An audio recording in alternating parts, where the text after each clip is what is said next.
¿Acaso el silencio tiene peso? Isabel, a sus 68 años, comenzaba a creer que sí. Un peso que se acumulaba en los rincones de su piso en Salamanca, en las pausas demasiado largas entre el tic y el tac del reloj de pared del salón, un regalo de bodas de hacía casi medio siglo. El piso, heredado de sus padres, céntrico y cómodo, con sus estanterías repletas de libros que eran mapas de otras vidas, se había convertido en un eco de su propia soledad. Había sido bibliotecaria durante más de 40 años en la vieja universidad, un faro de conocimiento y actividad. La jubilación, aunque anhelada, le había dejado un vacío que ni la lectura más absorbente lograba llenar del todo.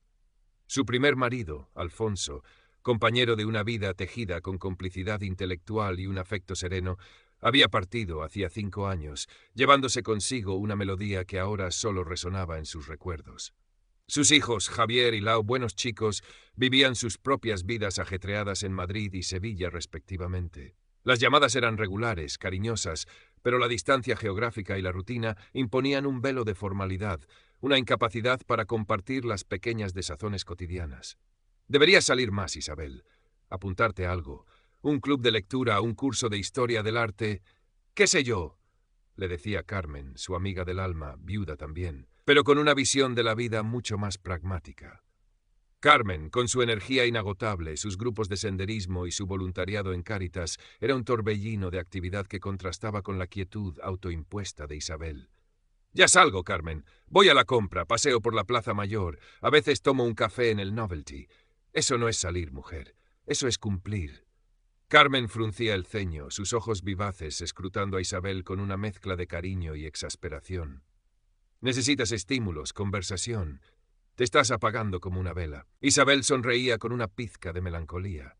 Carmen tenía razón, como casi siempre, pero la idea de sumergirse en grupos de desconocidos le producía una pereza invencible. Su elegancia discreta, su cabello plateado recogido en un moño bajo, sus ojos castaños que aún guardaban la chispa de su antigua curiosidad intelectual, parecían pedir un interlocutor a su altura, no el bullicio impersonal. Fue precisamente en una de esas raras concesiones a la insistencia de Carmen que ocurrió. Una conferencia sobre la generación del 27 en el Paraninfo de la universidad. El ponente era tedioso, pero el ambiente, los viejos muros cargados de historia, la transportaron a sus años mozos. Al finalizar, mientras recogía su bolso, una voz masculina aterciopelada y con un deje culto se dirigió a ella. «Disculpe, ¿sería tan amable de indicarme dónde se encuentra la salida hacia la Rúa Mayor? No soy de Salamanca y este edificio es un laberinto encantador».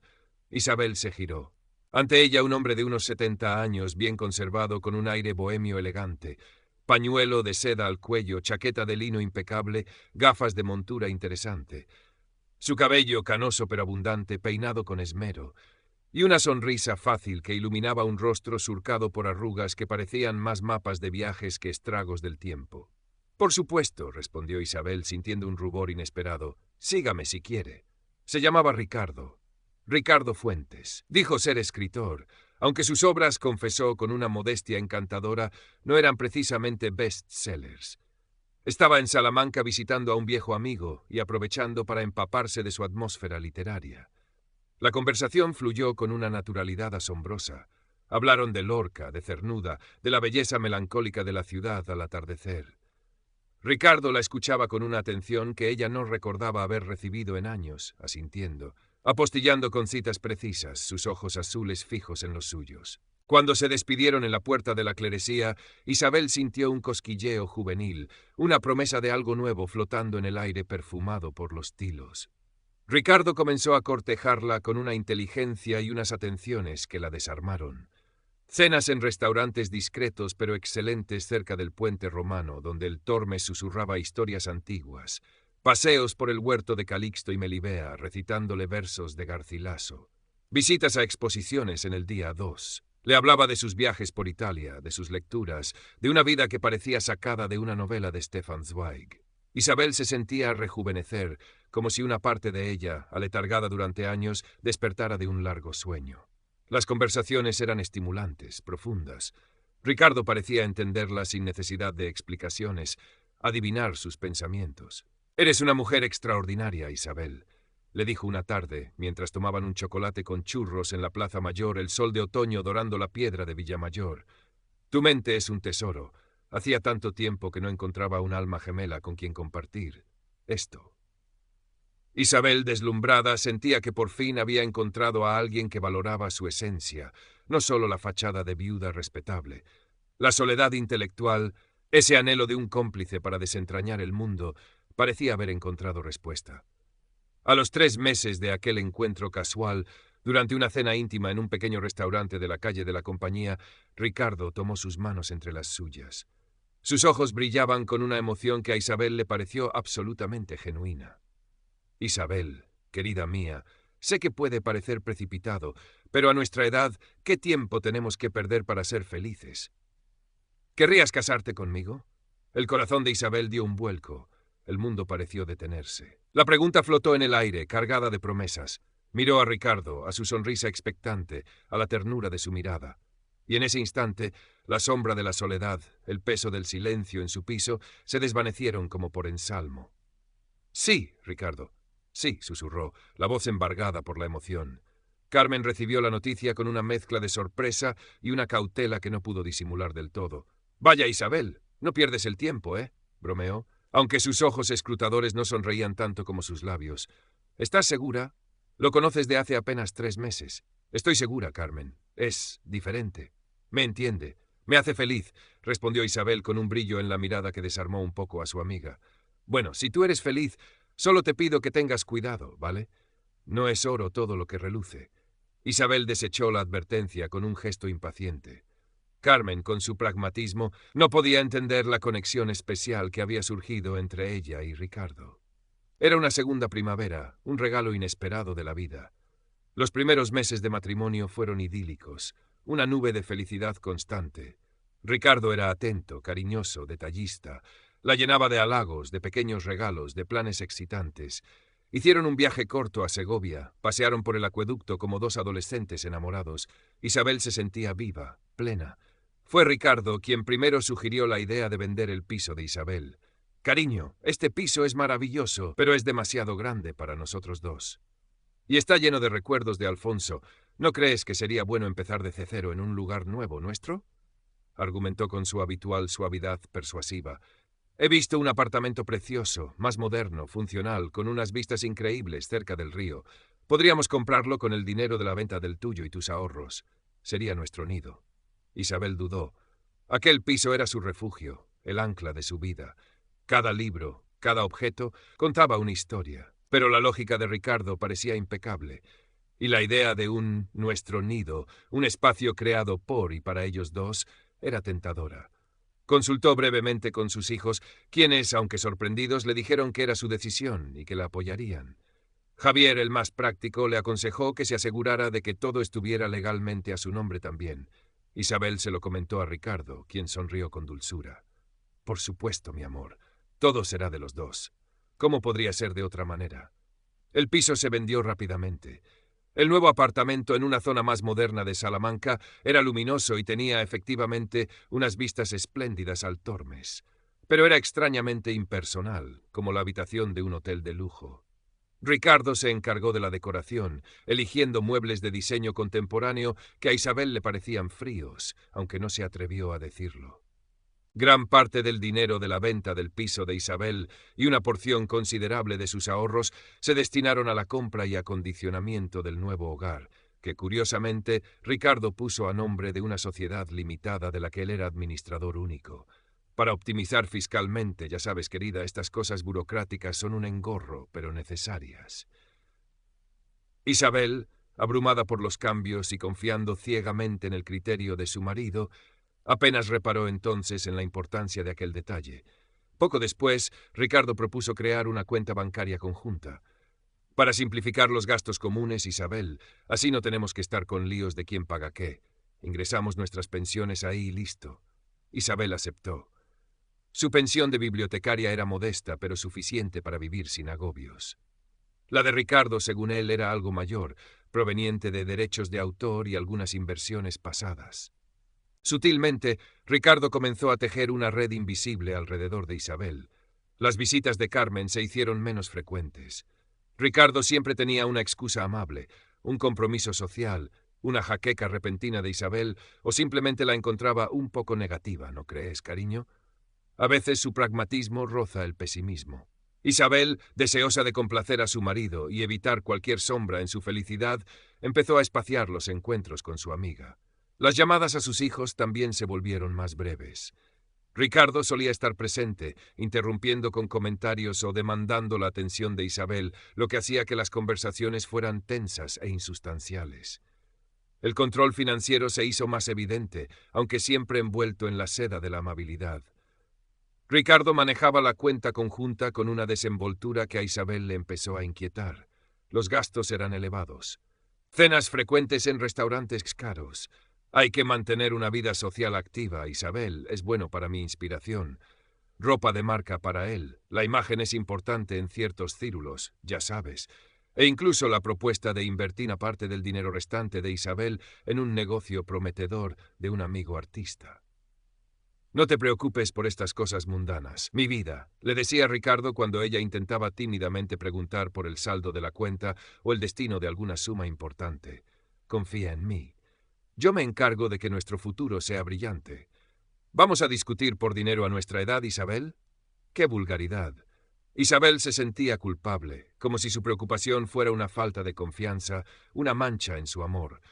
Pero una pequeña semilla de duda había comenzado a germinar en su interior. Notaba pequeñas contradicciones en las historias de Ricardo, olvidos convenientes sobre promesas hechas, llamadas telefónicas que él atendía en voz baja, alejándose de ella. Su intuición, esa vieja amiga que tantas veces la había guiado entre los anaqueles de la biblioteca, luchaba contra su desesperado deseo de creer, de mantener intacta la ilusión de aquella segunda primavera. Un día, ordenando unos papeles en el despacho que Ricardo había monopolizado, encontró un extracto bancario de una cuenta que no era la conjunta. Una cuenta a nombre únicamente de Ricardo Fuentes, con movimientos que no entendía, transferencias a destinos desconocidos. El corazón le dio un vuelco. Aquella noche apenas durmió. Las palabras de Carmen resonaban en su cabeza. No es oro todo lo que reluce. La investigación silenciosa de Isabel comenzó casi por instinto de supervivencia. Con la excusa de querer organizar sus propios documentos financieros, pidió a Ricardo acceso a ciertos archivos. Él se mostró reticente, pero acabó cediendo con una sonrisa forzada. Isabel, con sus antiguas habilidades de bibliotecaria, empezó a tirar de hilos, a cruzar datos, a buscar en Internet. El proceso era angustioso, cada descubrimiento una punzada en el alma. Habló con Carmen, quien, sin hacer preguntas directas, pero entendiendo la gravedad en la voz de su amiga, le ofreció su ayuda incondicional y le pasó el contacto de un sobrino abogado. Las piezas del rompecabezas empezaron a encajar, formando una imagen desoladora. Ricardo no era el escritor bohemio y sensible que ella había creído. Descubrió deudas antiguas, un patrón de relaciones con mujeres mayores y solventes que habían terminado abruptamente, y que el negocio prometedor del amigo artista era una estafa conocida en ciertos círculos. El lujoso apartamento en el que vivían estaba gravado con una hipoteca considerable, y los pagos se estaban realizando en gran medida con el dinero que ella había aportado. Su segunda primavera era un montaje cuidadosamente orquestado. La confrontación era inevitable. Isabel eligió una tarde de domingo, cuando la luz dorada de Salamanca entraba por los ventanales del salón, creando una atmósfera falsamente apacible. Había extendido sobre la mesa de centro los documentos que había recopilado, extractos bancarios, correos electrónicos impresos que había logrado recuperar de la papelera del ordenador de Ricardo, notas sobre conversaciones con el sobrino de Carmen. Ricardo entró en el salón tarareando una melodía, elegante como siempre, con una camisa de lino azul pálido. Se detuvo en seco al ver la expresión de Isabel y los papeles sobre la mesa. «¿Qué es todo esto, Isabel?», preguntó, su voz perdiendo un ápice de su habitual calidez. «Esto, Ricardo», dijo Isabel, su propia voz sorprendentemente firme, aunque por dentro temblaba como un flan, «es la verdad, tu verdad». Le fue exponiendo los hechos, uno por uno, con una precisión fría, metódica, que contrastaba con el torbellino de emociones que la consumía. La venta de su piso, el dinero desviado, las mentiras sobre sus finanzas, las otras mujeres. Ricardo intentó negarlo al principio, con gestos de indignación y frases como Pero ¿cómo puedes pensar eso de mí, Isabel, después de todo lo que hemos vivido? Luego intentó minimizarlo. Son malentendidos, exageraciones de tu amiga Carmen, que nunca me ha tragado. Probó con el encanto, intentando tomar sus manos, mirándola con sus ojos azules suplicantes. Isabel, mi amor, podemos arreglar esto. Te quiero. Pero Isabel ya no veía al hombre del que se había enamorado. Veía a un actor consumado, a un depredador vestido con piel de cordero. Cuando Ricardo comprendió que sus artimañas ya no surtían efecto, que la determinación en los ojos de Isabel era inquebrantable, su máscara cayó por completo. Su rostro se endureció, sus labios se curvaron en una mueca de cinismo. «Bueno, ¿y qué esperabas, Isabel?», espetó, su voz ahora despojada de cualquier dulzura, afilada como un cuchillo. «Creí que a estas alturas sabrías que nada es gratis en esta vida. Yo necesitaba estabilidad, una vida cómoda. Tú necesitabas compañía, alguien que te hiciera sentir viva otra vez. Un intercambio justo, ¿no te parece? Alguien tenía que pagar las facturas de esta farsa cultural que tanto te gustaba». Las palabras cayeron sobre Isabel como losas de hielo. Un intercambio justo. Su amor, su confianza, su entrega, reducidos a una transacción comercial. El dolor fue tan intenso que por un momento temió desmayarse, pero se mantuvo erguida. «No, Ricardo, no fue justo. Fue un robo, un engaño, y se acabó. Quiero que te vayas de esta casa, o mejor dicho, quiero recuperar lo que es mío y que tú desaparezcas de mi vida». La ruptura fue un proceso doloroso y complicado. Ricardo, al verse descubierto, no opuso demasiada resistencia a marcharse del apartamento, pero recuperar el dinero fue otra historia. Hubo abogados, discusiones tensas, la constatación de que gran parte de sus ahorros se habían esfumado en el tren de vida de Ricardo o en sus inversiones fallidas. Isabel logró recuperar una parte, lo suficiente para asegurarse un futuro modesto, pero la herida emocional era mucho más profunda y difícil de sanar. Se mudó a un piso más pequeño, alquilado, en un barrio tranquilo. El silencio había vuelto a su vida, pero ahora era un silencio diferente. Ya no era el silencio expectante de la soledad, sino el silencio denso de la desilusión, del aprendizaje amargo. Carmen fue su roca, su apoyo incondicional, escuchándola sin juzgar, acompañándola en los trámites, simplemente estando ahí. Una tarde, mientras tomaban un café en la terraza de su nuevo piso, mucho más humilde, pero con un pequeño balcón donde Isabel había empezado a cultivar geranios, Carmen la observó en silencio. «¿Cómo te sientes?», preguntó suavemente. Isabel suspiró, mirando las macetas como si en ellas estuviera escrita alguna respuesta. Engañada, estúpida, vieja. Una lágrima solitaria rodó por su mejilla. Pero también, extrañamente, liberada. Como si me hubieran quitado un peso enorme de encima, aunque el peso fuera de oro falso. Reflexionó en voz alta, más para sí misma que para Carmen, las lecciones que aquella dolorosa experiencia le había dejado grabadas a fuego. Eran como las 3 advertencias que, en su momento, había ignorado de las historias que a veces leía sobre segundas nupcias tardías. «Creo que hay 3 cosas, Carmen, que he aprendido de la peor manera posible sobre esto de buscar compañía en la vejez, al menos cuando una se ciega como yo lo hice». «La primera», dijo, su voz teñida de una tristeza serena, «es que las motivaciones pueden ser muy distintas, y a veces una de las partes solo busca su propio beneficio, su comodidad, sin importarle los sentimientos del otro.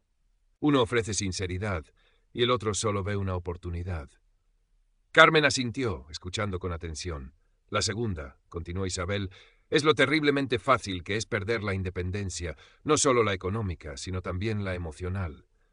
Cómo, en nombre del amor o de la compañía, una puede ceder terreno, anularse a sí misma, hasta que es demasiado tarde para proteger lo que es tuyo, tu patrimonio, sí, pero sobre todo tu criterio, tu espacio vital. Yo vendí mi casa, mi historia, por un espejismo». El sol de la tarde comenzaba a declinar, tiñendo el cielo de Salamanca de tonos anaranjados y violetas. Y la tercera, quizás la más dolorosa, es la profunda herida que deja el sentirse utilizada, manipulada, cuando lo único que ofrecías era un corazón abierto y la esperanza de compartir los últimos años con dignidad y afecto. Es una traición que cala hasta los huesos, que te hace dudar de tu propio juicio, de tu capacidad para ver la verdad. Hubo un largo silencio. Carmen tomó la mano de su amiga. «Has aprendido mucho, Isabel, y has sido muy valiente al enfrentarlo y salir de ahí. No eres estúpida. Fuiste vulnerable, como lo somos todos cuando anhelamos afecto. Y él es un miserable». Isabel apretó la mano de Carmen. una gratitud inmensa llenando sus ojos. El camino por delante no sería fácil. La confianza en los demás tardaría en reconstruirse.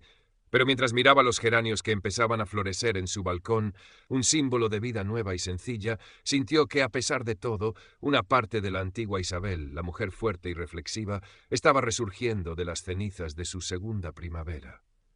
La soledad seguía ahí, pero ahora era una soledad más sabia, más consciente de sí misma. Una soledad que quizás con tiempo y la compañía de amigas verdaderas como Carmen, podría volver a ser serena.